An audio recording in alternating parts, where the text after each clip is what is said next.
Om Namo Bhagavate Vasudevaya.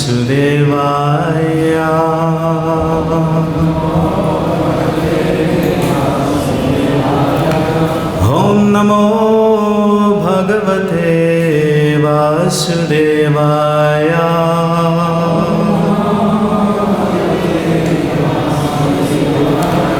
Om Namo Bhagavate Vasudevaya.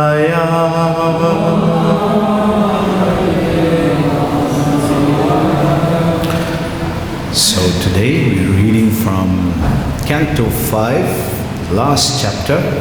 We're on text 31. So it's a lot of prose text, and it's huge chunks. So we'll just do the translation as we go through until we reach a purport. So there's about 4 texts before we reach a purport. So we're starting on text 31. And from 31, then 35 has a purport. So we'll try to speak something as we go through. So I'll just read the translation through and then we'll start the class through that because it's huge chunks of text. So text 31 then, the translation. There are men and women in this world who sacrifice human beings to Bhairava or Bhadrakali and then eat their victims' flesh.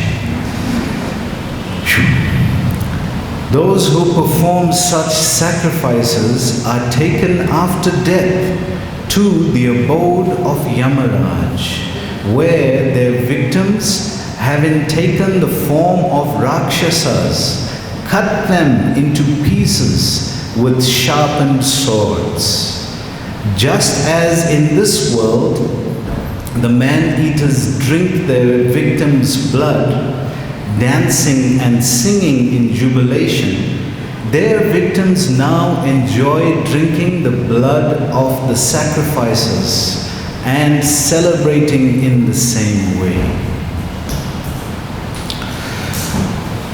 Om Jnanatimidandasya Jnananjana Shalakaya Chakshurunmilitam Yena Tasmai Sri Guruve Namaha.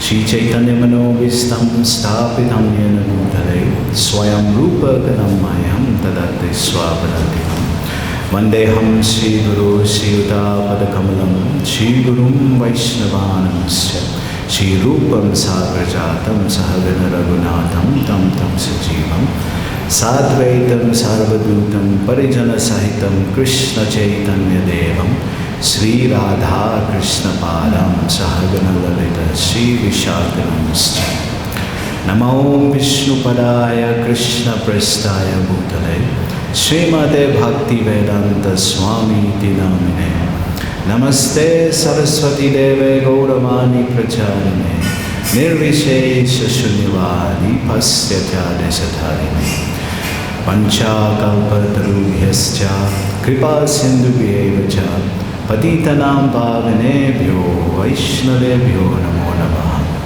Jai Shri Krishna Chaitanya Prabhu Nityananda Sri Advaita Gadadhar Sri Vasadi Gaura Bhaktavinda. Hare Krishna Krishna Krishna Hare Hare Hare Rama Rama Rama Hare Hare. So before we start, I'd like to humbly ask the blessings of all the devotees, senior devotees seated here, so that we may say something to glorify Srimad Bhagavatam and for our own purification. We've been hearing over the past few weeks very vivid and graphic, really graphic audio sound of what this place of hell would actually be like. Not only have we been hearing about the place, we've been hearing about the reactions that people who go there, what do they experience?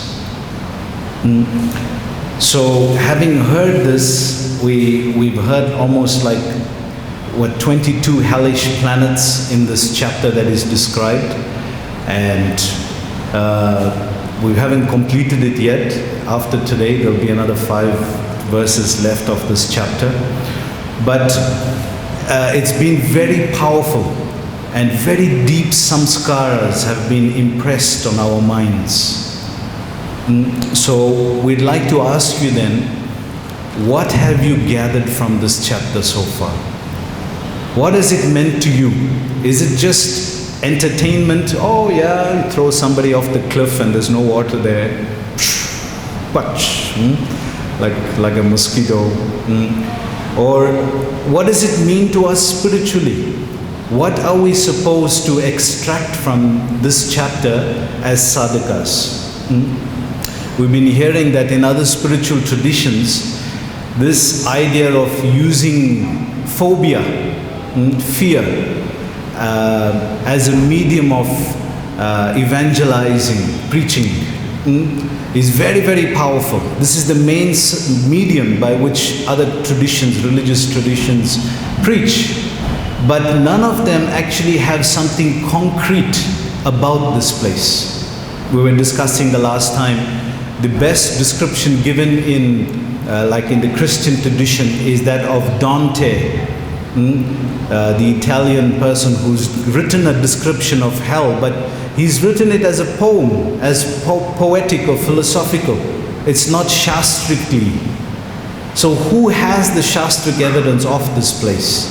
And we were saying the last time how we could geoposition the hellish planet in the whole universal structure, cosmology. This is how precise Srimad Bhagavatam is.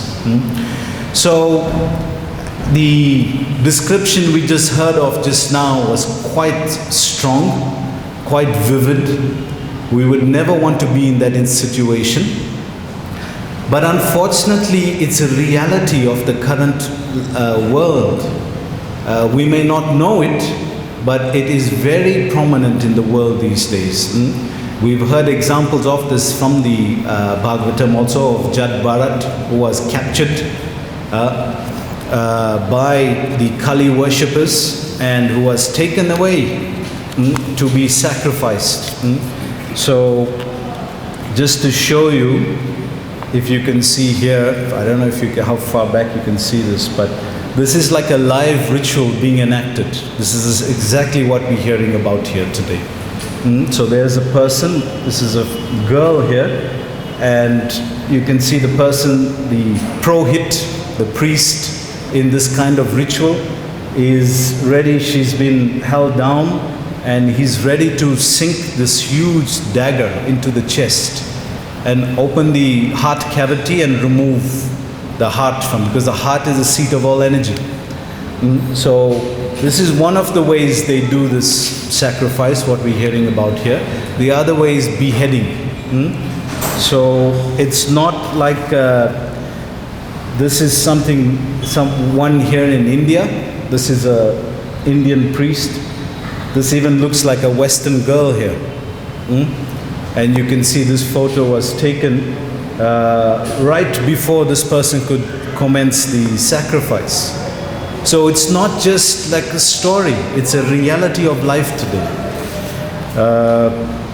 I'll show you one more. This is one more here of human sacrifice. And you can see the person is laid out just like as you would do an animal. So it's not, it's something that is not to create fear, but it's for education. Because if we know what's out there, it's a great impetus then to become serious in our Krishna consciousness. We realize what Krishna means by Dukhalayam Nasasvatam. It's not just some sloka in the Gita, which is very nice to quote to the materialistic people, but it's a reality of life. It's a reality of life. Here's the last one. This is also one of human sacrifice. You can see 2 pots at the bottom here. And what do you think is collecting in that? So exactly what we're hearing about here today. So it's a very vivid aspect of reality. So as we're ending this chapter now, there's only 5 verses to go. As I said, I'd like to ask you, what have we learned from this? Have we learned just some graphic imagery which is going to disturb the mind? Or what is it as sadhakas we can learn from this? So it's something we have to think about, because this chapter in particular is the root that stems the unfolding of the 6th canto of the Bhagavatam. So you can imagine what an experience Parikshit Maharaj must have had just to hear this chapter. Okay, he's a king, so Kshatriyas deal with blood and fighting and killing. What about the sadhus who's hearing it firsthand? The sadhus sitting here, the sages of Namaskar, most of them are Brahmins. Can you imagine you tell people of that era, of that epoch, of that age, that in the future in Kali Yuga, this is what will happen. People will kill each other like this and sacrifice and eat each other like this. Can you imagine how those sadhus sitting there? Sometimes it's unbelievable that a human being can reduce himself to that level. It's unbelievable that a human being can reduce himself to that level. So the graphicness is not to create phobia, fear, but it is to educate. That this is the nature, this is the real nature of the world. This is the real nature of what the world can be. So Arjuna, in the 11th chapter of Gita, Arjuna was also terrified when he saw a similar situation. When he saw the universal form and he started seeing Krishna in the universal feature, chewing up the demons and drinking their blood and things like that. He was, as a Vedic Kshatriya, can you imagine what does a Vedic Kshatriya fear? Nothing. But what happened to him? He got terrified. He got scared. So it's a very powerful experience. And I can tell you, personally, we had some encounter with this kind of thing. So it's not so prominent, although I've heard 1 or 2 stories here in Vrindavan, but it's not so prominent in this area so much. Prabhupada actually speaks about this in the Putana story of the Krishna book. Prabhupada mentions there that in certain parts of India, there are these witches who catch little children and do the same kind of thing. So he mentioned that it's a reality. It's not just some fictitious story. So yesterday, while I was preparing this class, so one of the brahmacharis came into the room there, and I had a video clip that I was reviewing, not of this, but of something. I'll play it for you just now also. And he says, wow, do people actually treat the animals like that? They actually kill and treat the animals like that? He couldn't believe it until he saw it. And then he said, Prabhuji, before I came to Krishna consciousness, I also did something like that. And I said, yes, didn't we all? The fact that we participated in, abominable kinds of foodstuffs, we contribute to this. So today's one is quite graphic. It's human, describing, human consumption. So it's very graphic. So like we were saying, even in Vrindavan, I heard at least of one instance where one devotee one Western girl was captured like this.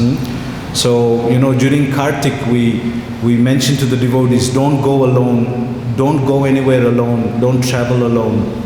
And we've been hearing of all other kinds of terrible things that have been happening to devotees in the area. So take heed of this firstly, that if you're going anywhere, don't go alone. Be careful, it's not a safe place out there. And who knows, something like this could happen. There are many kind of tantric, this kind of practice. In Indian culture it's called tantric. In Western culture it's called witchcraft. So it's very powerful, because the demoniac consciousness is very prevalent on the planet right now. So it fuels this kind of behavior very, very strongly. So you can imagine if it wasn't through Sankirtan, how difficult it would be. Thanks to the Sankirtan Yagya, this is being checked. So having said this then, how do we understand this ghastliness? Because if you, in Nectar of Devotion, Rupa Goswami describes there's 12 rasas, 5 primary and 7 secondary. And one of those 7 secondary is this ghastliness. Because we get shocked by this, right? Like when I showed you these pictures, I saw some reactions here, was like, shook, is this real? You know, could this happen to somebody? And that shock hits you of the reality, ghastliness.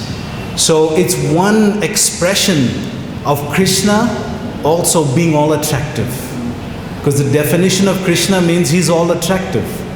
So if he's all attractive, he can attract in any feature. Therefore, Nrsingadev comes in this ghastly feature a bit, right? With tearing up the demon and the blood and all of these things. But even in that feature, he's attractive. He's still attractive. This is what it means to be absolute. That's why that definition of what it means to be God means he's all attractive, not sometimes. In all situations, he's attractive. So Krishna has this feature. So what we've been hearing about is just not like some horrific movie. It seems to be like that, right? It's like people being boiled and cooked and pierced. And now why would somebody get such heavy reactions like that? It's quite severe, right? So they must have done something to warrant this kind of reaction. So we know even Western minds cannot understand this phenomena, but they know, especially like in medical science, there's a phenomena called pre-death traumatic distress disorder. Just before somebody dies, they go into this frenzy. They're coming to catch me, they're coming to hurt me, they're coming to take me away. People start screaming out like this. So it's a known fact that people have this experience before death. So why is this such a vivid expression for us to know? Well, Krishna thinks it's quite significant, because in the Bhagavad Gita he dedicates one chapter entirely to this concept. So it must be quite significant. In that chapter, chapter 16, Divine and Demoniac Nature, Krishna speaks just the first 3 verses where he describes the divine nature. And almost the entirety of the rest of the chapter is describing this nature of the demoniac thought, the way the demon thinks. And if you read those, you realize, wow, this sounds like me. It could be me. I remember in one BTG article, Jayadvaita Maharaj once wrote there, he says, how do you recognize a demon? And he says, well, he could be your postman, or he could be your grocer, or he could be your neighbor, or he could be you. It could be you, because you realize sometimes what thoughts go through the mind is, you wonder, I'm trying to be so serious, and I'm trying to chant attentively and do the sadhana, but where are these ideas coming from? How do they surface like this? So it needs to be checked regularly. That's why Krishna dedicates one chapter to this. And it's the bottom end actually of the banyan tree. That is actually, it's interesting because in the current section in the Gita classes that are going on, we're also discussing this. So how to deal with this? It needs a change of consciousness. Just killing a demon doesn't achieve anything. This is Lord Chaitanya's mood. That's why he's come. It needs a change of consciousness. Because by changing consciousness, one can change his state of mind, his mindset. Jai Radha Shyam Krishna Balanam Gaur Nitai Srila Prabhupada Ki Jai.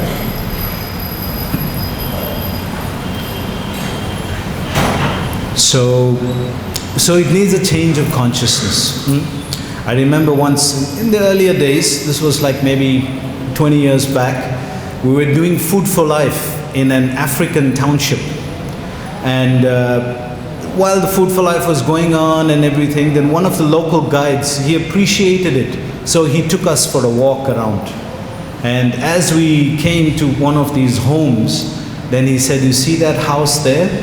There's a so-called tantric or a witchcraft person that stays there. And immediately I said, oh, okay, Prabhu, I think they're calling us, maybe we should go back now. And he says, well, it's prominent in this area. And then I, out of curiosity, I asked him, what do they do? And he says, well, this person, you heard of in the African tradition, they throw bones. So many times it's told that it's bones of animals, but it's not. It's actually certain joints of the human body which is used. And at the same time then they use like skulls and things like that to offer things in. So you can imagine it's a very, very low form of worship. And it's very prominent, but it's very undercover. Not many people, because people don't want to get into it. No, don't talk about it, don't get into it. But the reality is, if you are educated, then you understand how the nature of the world is going, and this is an impetus to become serious. So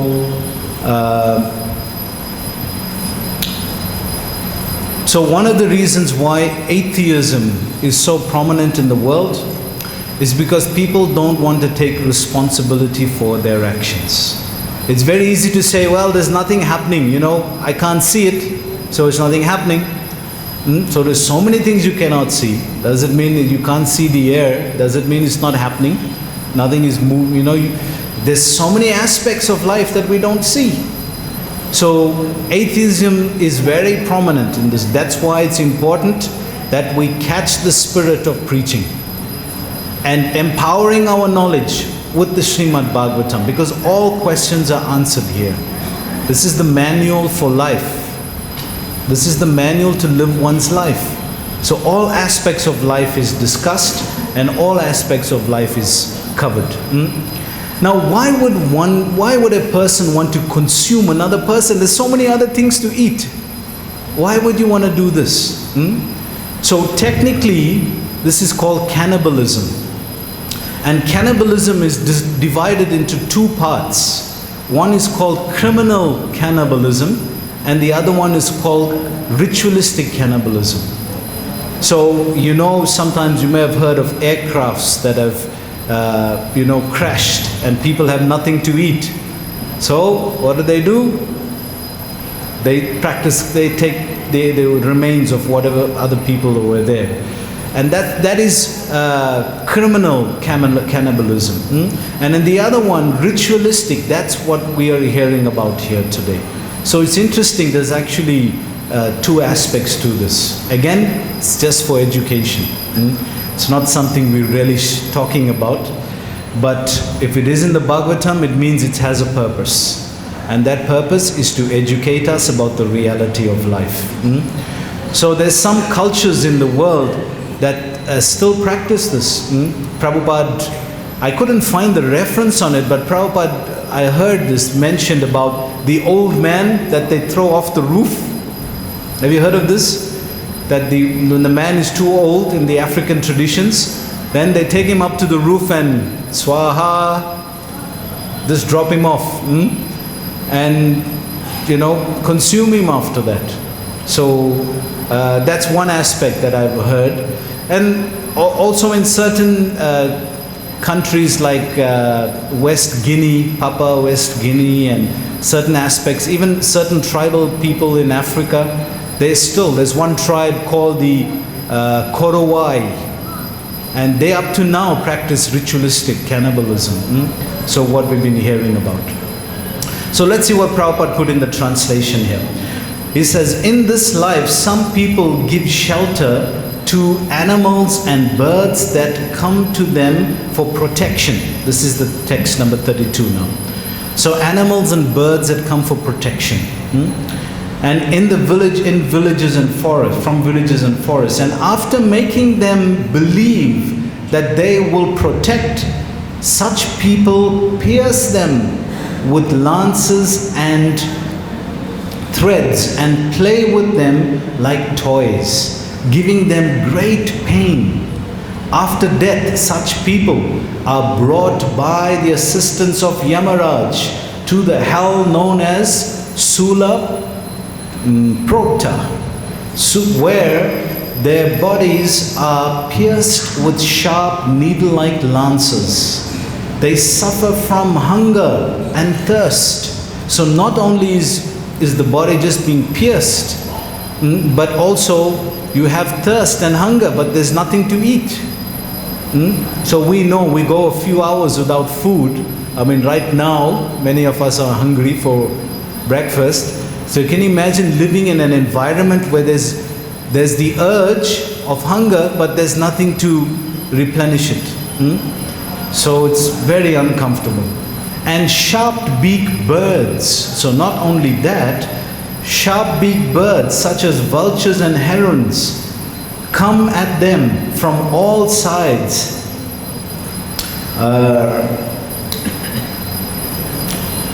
And tear at their bodies.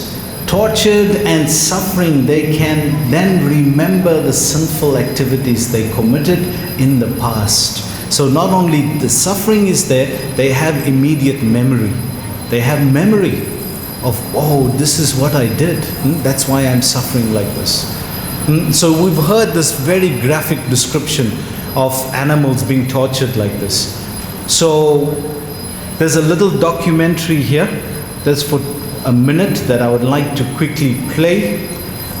It's a little graphic, but I'd like you to hear it for education and see the reality of the world as it is, because we are kind of protected within the bubble of Krishna consciousness, and we don't know the suffering of others out there.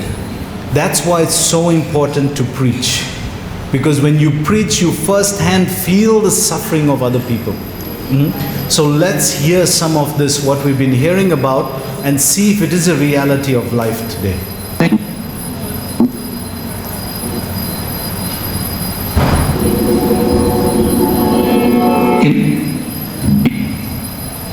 Look behind the closed doors. Modern farms, hatcheries, and slaughter plants, revealing the journey that animals make from farm to fridge. So this is from farm to fridge for animals.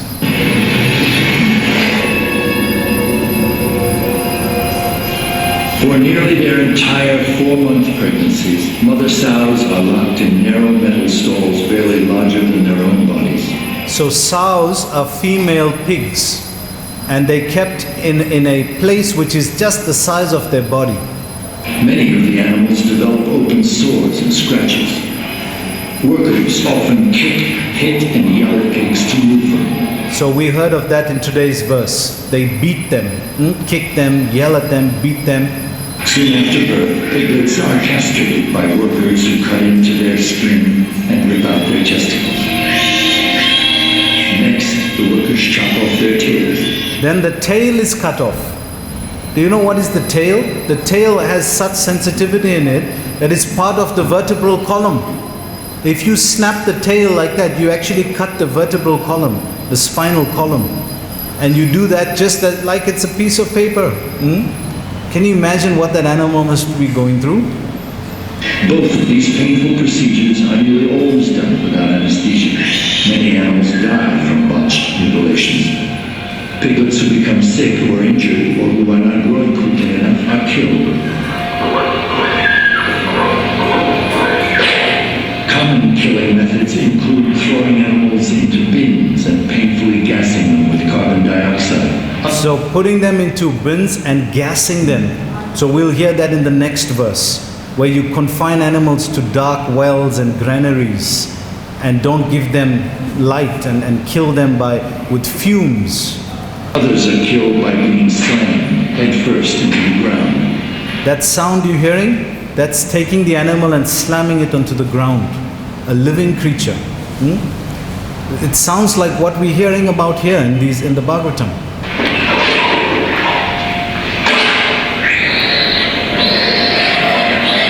At a factory farm in Ohio, workers killed injured sows by hanging them on a forklift to be slowly strangled to death, a practice defended by the pork industry. Pigs raised for meat typically live only 5 to 6 months, a mere fraction of their natural lifespan in overcrowded pens like this. Workers frequently tattoo the animals with ID numbers by hitting them with metal spiked mallets. They tattoo them with like ID numbers, as if it's just another thing. You just put a stamp on it. But they're using hot metal rods. Now can you understand why the reaction is so heavy for these people? These are the people we're hearing about here. So as I said, I don't want to create fear in you in some way, but it's educational, because many of us don't realize the reality of the world out there, because we don't consume that kind of food. But look at what these animals are going through. And as a sadhu, as a devotee who's practicing Krishna consciousness, the heart feels out Pandita Samadarshana for everyone, every living entity. And if you know other entities are going through this, then what can be done? When one may say, what can I do then, Prabhu, this is going on? Well, what can we do? We can do something. We can preach. We can preach.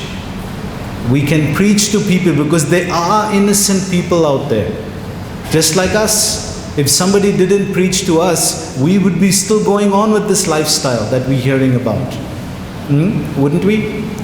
But somebody went out of their way to preach to us, to help us understand the real nature of the world.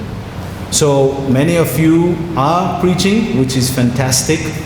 And for those who are not, be inspired to try to do something in your capacity, whatever you can do. But reach out to people. Reach out to people, because there are many innocent people there who want to change. They don't realize all this is going on. So let's read a little further.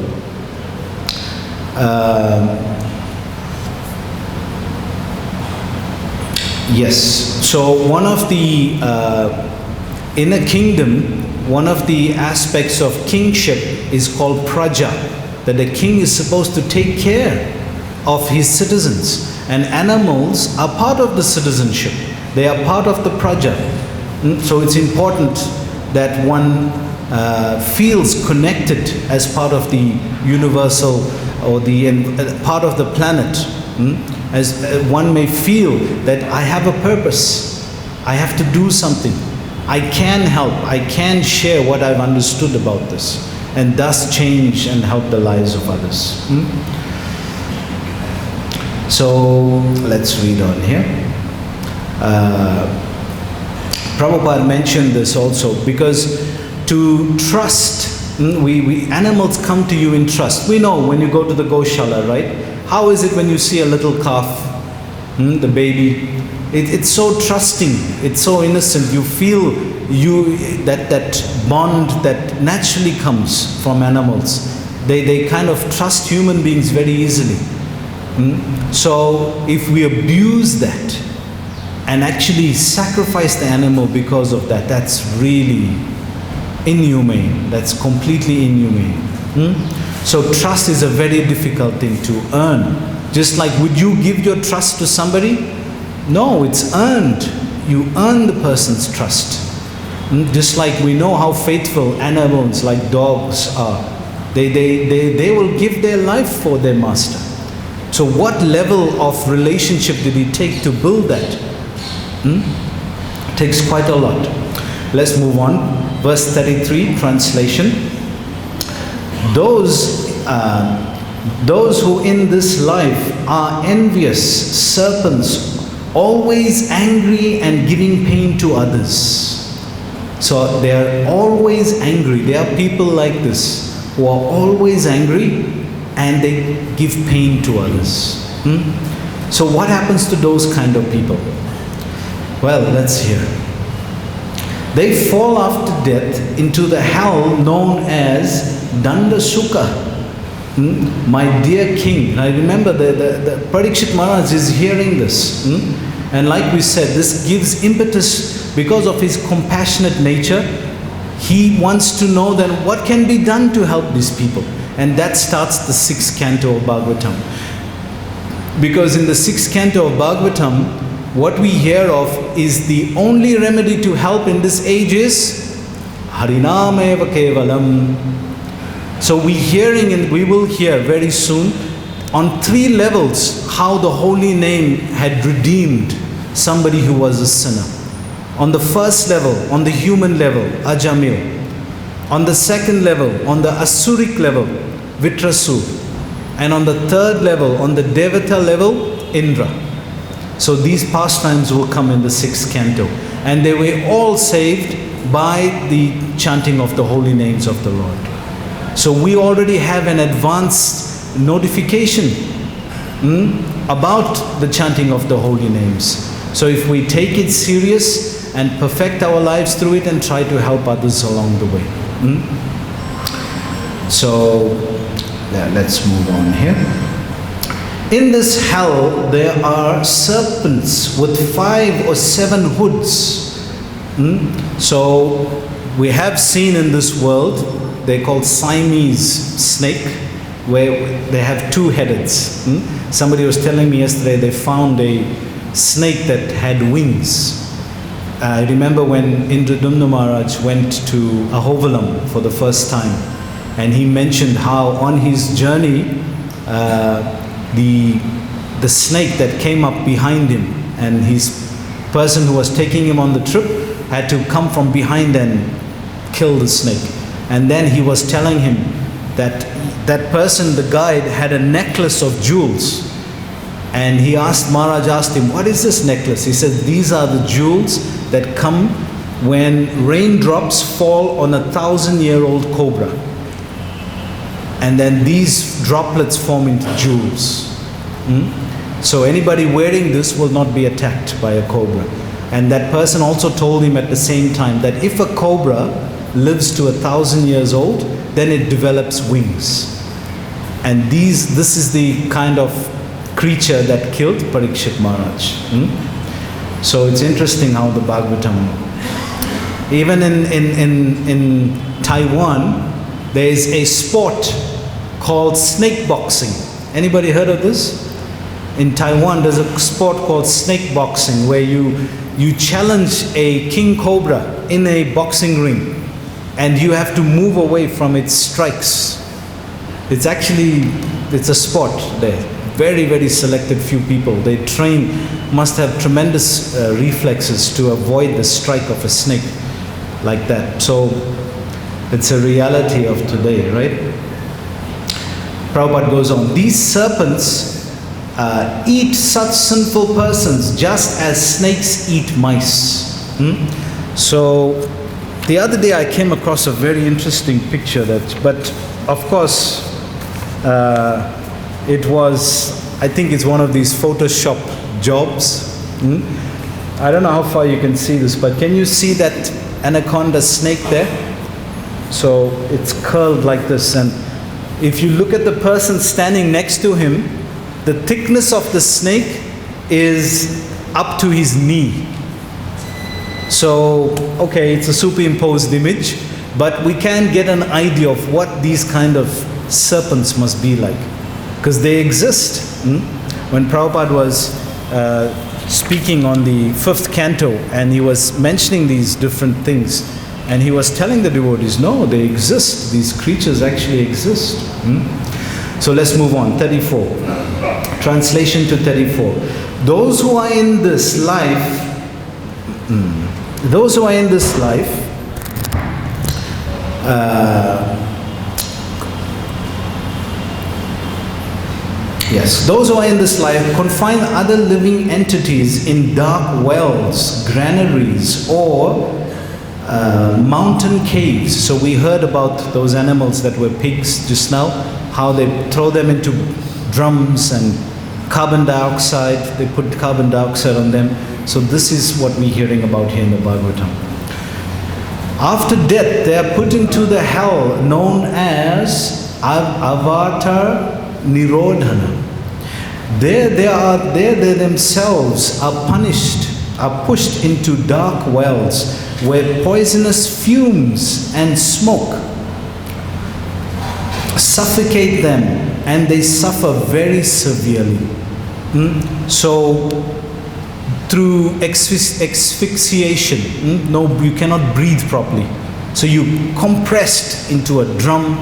We've heard that what they were doing with the piglets, those that are non-productive and those who are sick, they just throw them in the drum. So same thing happens, because we're trying to figure out why are these things so extreme like this? Why is this reactions so extreme? Well, we see people are doing extreme things. This is what they're doing also, right? So that's warrants that kind of reaction. And then 35, Prabhupada says it, translation. A householder who receives guests or visitors with cruel glances as if to burn them to ashes is put into the hell called Parya Vartana, where he gazes, where he is gazed at by hard-eyed vultures, herons, crows, and similar birds, would suddenly swoop down and pluck out his eyes with great force. Sure, that must be really powerful experience. Not very nice. So, just to give an idea what that must look like, this is just like a caricature of that experience of the evil look. So we know devotees always have a blissful look. Why? Because they're Jagannath Bhaktas. They smile like Jagannath, big beautiful eyes. But this kind of thing is very different what is described here. So you know, if you go to somebody's house and the person looks at you like this, and it's like, everything is in the look. What have you come here? Why have you come to disturb me? I don't like you. Go away. I'm not going to feed you. So it's totally opposite. If you're just having that mood towards somebody who visits you, it's totally Anaryan. It's not Vedic to start with. So in the Vedic culture, even an enemy who comes is received properly. We know that from the Mahabharata. Purport, Prabhupada says here, according to the Vedic etiquette, even an enemy who comes to a householder's home should be received in such a gentle way that he forgets that he has come to the home of an enemy. We know this with Yudhisthira, always very courteous. Even after the battle of Kurukshetra in the evenings, the soldiers would stop fighting and they would go to each other's camps. That still bewilders me. How is that, you can be so aggressive and angry during the day, and in the evening it's like, hey, we're friends still, we're family still. So, very different mindset, A guest who comes to one's home should be received very politely. So this is achar, etiquette.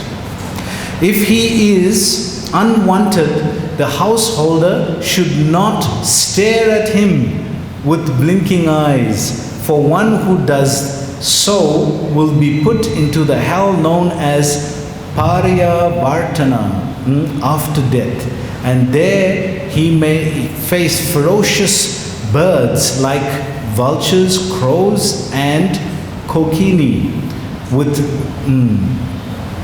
will suddenly come upon him and pluck out his eyes. So again, this is not for horrific entertainment, although some people actually watch horror movies to get a thrill out of this kind of thing. But this is to make us realize two things. One, as devotees, we have been redeemed by the mercy of Srila Prabhupada. The struggles that he had to go through to give us Krishna consciousness, go to the West, establish it, see it through despite the difficulties. So we've had a great chance, because if we continue like this, we won't go to this place that we're hearing. So that is the first part. And the second part is the family business. What's our family business? Preaching. So if we feel indebted, if we feel grateful, if we feel gratitude to being saved from this kind of environment which we could very well be in, we could have very well been in this kind of situation. So if we feel gratitude for that, then at least try to help others. Just like somebody took the initiative to try to help us. We got a book, we got prasadam, mahaprasadam, we got so many different opportunities to take to Krishna consciousness. And they were patient with us. Right? It's not like we just took the Krishna consciousness like today and tomorrow we're in the temple and we're practicing 16 rounds. No. Whoever cultivated us was patient with us. Like a mother, taking care. Are you okay? Come, we're having a program. That patience is also required.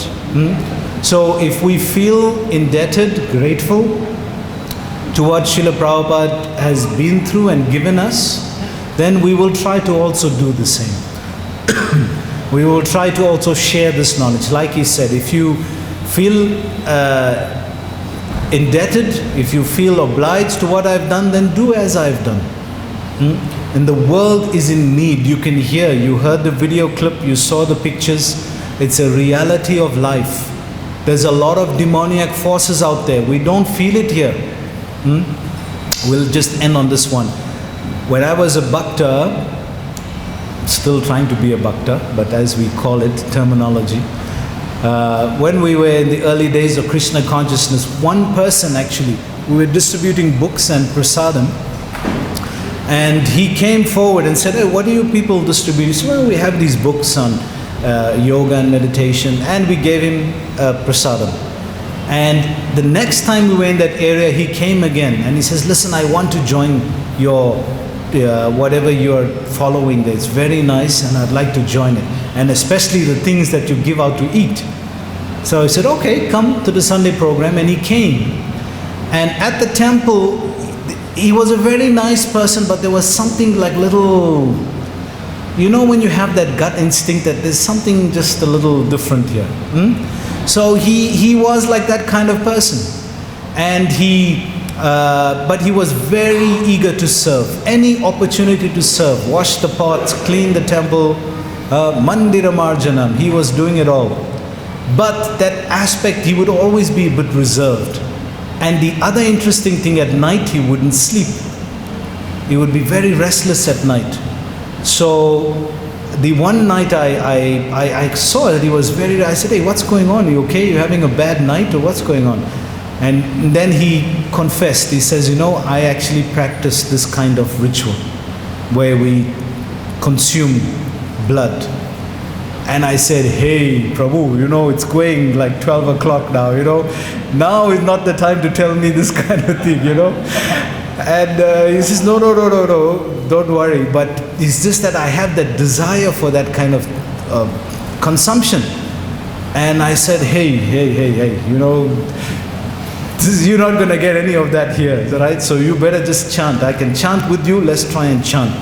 And then he said, you know what, can you give me a bolt? You know, the thing that you turn, it's a metal screw kind of thing. So I said, why? He says, because the taste of that is similar to what blood tastes like. So it actually, you know. So when I looked at it, I said, what kind of people are coming in here, you know?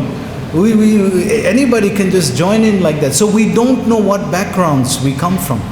Just like we say, you know, we come to Krishna consciousness. How I came to Krishna consciousness. Everybody writes in the BTG, you get some nice articles on that. But does anybody say why they came to Krishna consciousness? Why did you come to Krishna consciousness? What is the background like? We don't know. But if we're honest, many of us must have experienced things like this or been practicing, you know, unhealthy lifestyles. So Prabhupada has really done a lot. to help us to realize and given us a devotional culture. The culture, Sanskriti, the culture of bhakti. So if we take this to heart, practice it, learn from what we've been hearing here from the Bhagavatam, and have a change of heart and feel the compassion of others. Feel that need to try to help others. Everyone has the propensity. Everyone has the potential. Every single devotee has the potential to do something. And if you realize in the earlier days, many of them, they didn't know anything. But by taking to Prabhupada's words, by trying to do something, ISKCON has grown to this wonderful movement that is going to save the world in future. So we can have a choice to be part of it or to just go with it. And remember, we'll end on this point, that laziness, if you read in the 16th chapter, is actually one of the demoniac qualities. It may sound like a very simple point. Lazy, if somebody is lazy, how is that? But it's actually one of the demoniac qualities. So let's try to do something. Be motivated, be inspired, and try to share what you've learned in Krishna consciousness with those who are innocent. There are many out there. So thank you very much for your attentiveness. Srila Prabhupada ki jai. Go Premanande. So I'll be here for a few minutes. Time is over. If you have any comments or anything you'd like to discuss, Hare Krishna.